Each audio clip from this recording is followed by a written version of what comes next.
Chers auditeurs, Dear listeners, bonjour. welcome to Kumdashi Podcast Season 5 Saison 5, dans le monde fascinant des architectes. and in the architectural projects. Je suis Anne-Charlotte Deponte, passionnée d'architecture et docteur des universités en histoire de l'archi. I am one of the spokespersons of Anne-Charlotte, who is a PhD in architecture history. Merci Thank you d'être avec moi aujourd'hui. to be with us today. Et And maintenant, now, lundi en français, place au talent. and Wednesday, let's talk projects. In English, of course.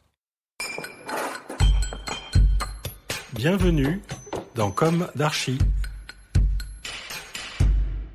Chers auditeurs, bonjour. Bienvenue dans ce Comme d'Archi de l'été, dédié à l'Olympie de l'Antiquité, volet 2. Dans le précédent épisode, nous avons parlé de la naissance d'Olympie, de son édifice phare, le temple de Zeus, et de la symbolique. Retrouvons aujourd'hui un épisode dédié aux jeux antiques. Nous sortirons un peu de l'architecture pure pour aborder l'usage et la pratique. Mais auparavant un peu d'histoire. Commençons par l'étendue d'Olympie, juste avant l'ère chrétienne.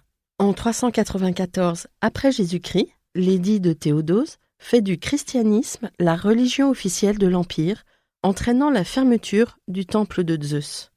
S'y maintient une petite communauté chrétienne, laquelle transforme l'atelier de Phidias en église. Aux nombreux tremblements de terre qui avaient ébranlé l'Olympie antique durant ces 1000 ans d'usage, Olympie à chaque fois reconstruite, Olympie résistant aux assauts de peuplade, cède finalement.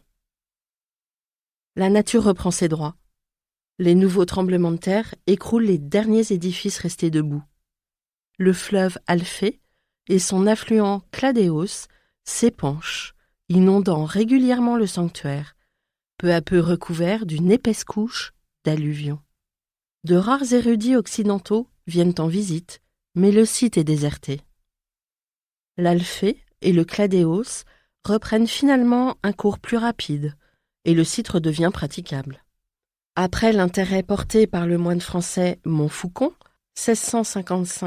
1655-1741, et l'allemand Winkelmann, 1717-1768, en 1876, une exploration archéologique est entreprise par l'Allemagne. Cette dernière obtient la concession du site. Elle en sauve la mémoire. Puis la dérive humaine emmène à nouveau et tout droit le symbole vers l'horreur, avec les Jeux de Berlin de 1936. Vers le nazisme et l'antisémitisme, et puisqu'Hitler s'en sert comme moyen de propagande. Mais d'ailleurs une question, qui est antisémite aujourd'hui? Pour qui est érudit, posons-nous bien la bonne question. Car l'antisémitisme actuellement semble diaboliquement se jouer des étiquettes. Bref, retournons au jeu. À quoi ressemblait le sanctuaire d'Olympie au point culminant de sa configuration, à la veille de son abandon? Le nerf de la guerre, le point fort qui mettait tout le monde d'accord, était le sanctuaire de Zeus. Il comprenait l'Altis, ou le bois sacré et son extension, le Pélopion, autel consacré à la divinité Pélops, puis l'autel de Zeus, le temple d'Héra, épouse de Zeus, le temple de Zeus et sa statue chryséléphantine, le Métroon, le plus petit temple consacré à Rhéa, mère de Zeus, la terrasse des trésors. Puis venaient les bâtiments administratifs du sanctuaire et des jeux, le Prytanée, lieu de résidence des prêtres et des magistrats, et le Bouleuthérion, sur lequel nous reviendrons. Ensuite, nous avions les constructions liées aux activités sportives et aux jeux, le stade et l'hippodrome, la palestre, le gymnase. Enfin, le bien-être des concurrents et des spectateurs était organisé autour des bains et des thermes, le Léonidaion, lieu d'hébergement des visiteurs officiels et athlètes, le Nymphée ou fontaine d'Hérode Atticus. À l'origine des Jeux, 6 épreuves se déroulaient en un jour. En moins 684 sont ajoutées les épreuves équestres. Elles se déroulent un deuxième jour, ajouté au premier originel. En moins 632, une catégorie junior est créée, ajoutant un troisième jour d'épreuve. Enfin, à l'époque classique, la durée sur 5 jours est arrêtée durablement. Entre chaque jeu, un intervalle de 4 ans est respecté. Ce temps intermédiaire est qualifié d'Olympiade. À l'approche des Jeux, une période de trêve est instaurée par les spondophores, émissaires de la cité des Lys. Ils se rendent dans chaque cité grecque et ils y proclament la trêve pour une période qui a varié entre 1 et 3 mois selon les époques. Cette trêve permet aux pèlerins et aux spectateurs de faire l'aller et retour à Olympie en toute sécurité. Elle prononce la fin des hostilités dans tout le monde grec. L'accès libre pour tout le monde en Élide et en Olympie, à l'exception des armées ou des individus armés. Elle décide la suspension des peines capitales. En résumé, si tu es condamné à mort, tu peux aller voir les jeux avant l'exécution de ta sentence. Les spectateurs viennent de tout le monde grec, dont les cités de la mer Noire, d'Afrique, d'Occident et d'Orient. Que tu sois grec, barbare, non grec, libre, esclave, pauvre, riche, tu peux assister aux jeux à une exception près et pas des moindres.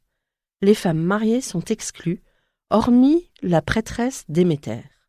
Toute désobéissance à cette règle est passible de peine de mort. Seuls les Grecs peuvent concourir, à l'exception des Romains à partir des conquêtes romaines. L'entraînement a lieu à Élis pendant les 10 mois précédant les épreuves. Le dernier mois d'entraînement se déroule à Olympie même, dans la palestre et le gymnase. Au fur et à mesure de la structuration des Jeux, les athlètes vont bénéficier d'entraîneurs. Un profil particulier permet le respect et le bon déroulement des compétitions. Il s'agit de l'Élanodis. Plusieurs, ils forment un collège de magistrats hébergé dans l'Agora d'Élis, durant les 10 mois qui précèdent les Jeux. Là, ils sont formés par les gardiens de la loi, à leur charge, durant la compétition et au règlement de la compétition. Les Élanodis sont responsables de l'organisation des Jeux, sont chargés de prononcer les exclusions, désigner les vainqueurs, attribuer les prix, infliger les amendes. Ils sont aussi chargés du respect de l'ordre et sont aidés pour cela par des officiers de la police armés de fouets et de matraques. Le règlement appliqué à la lettre est admis de tous. Telle la loi de Zeus est respectée religieusement. Voici comment se déroulent les Jeux à l'époque de leur apogée au IVe siècle avant Jésus-Christ.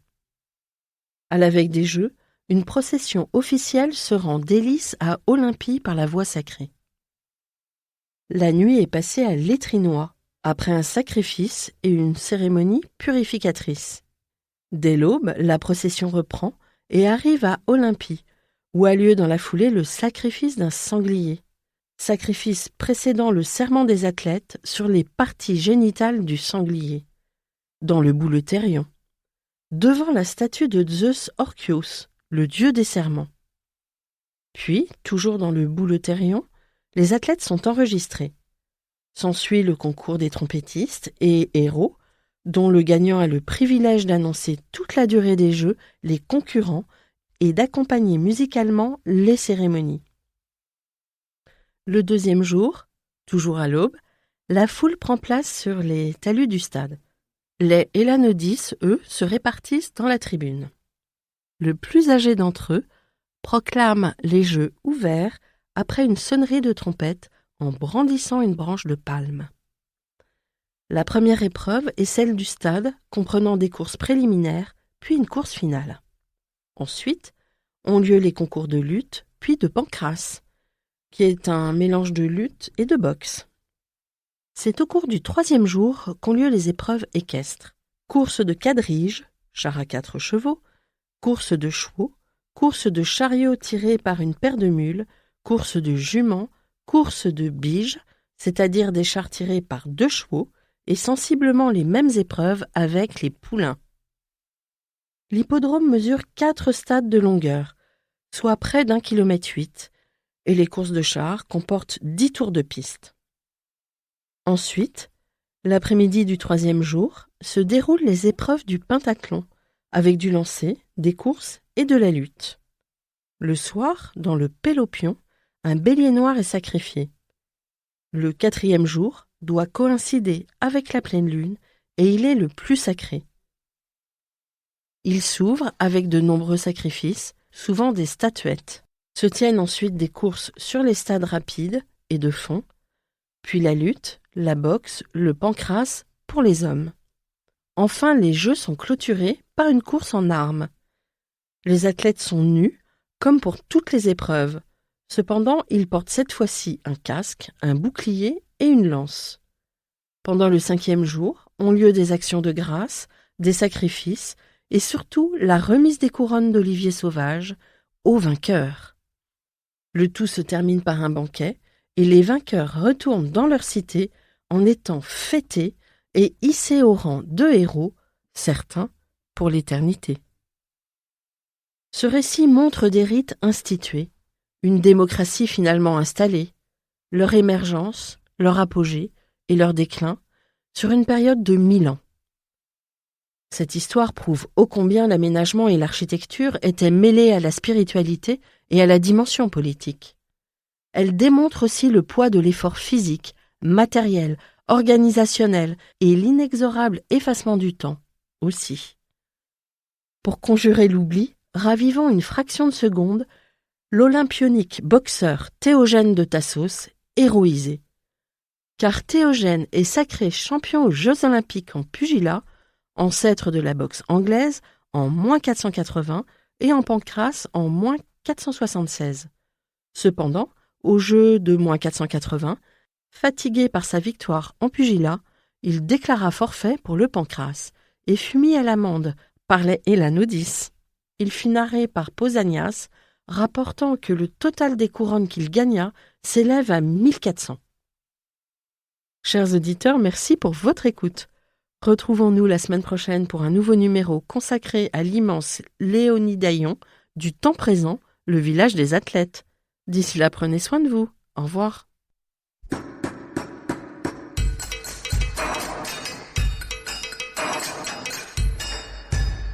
Chers auditeurs, merci pour votre écoute. Merci à Alice Ogheb qui nous accompagne sur la partie son. N'oubliez pas de retrouver nos sujets en avant-première sur Instagram à l'adresse @comdarchipodcast. Si vous aimez ce podcast, favorisez sa diffusion en lui donnant 5 étoiles sur Apple Podcast, plus un petit commentaire, ou sur votre plateforme de podcast favorite. Et surtout, abonnez-vous pour écouter tous nos épisodes gratuitement. À bientôt, et d'ici là, prenez soin de vous.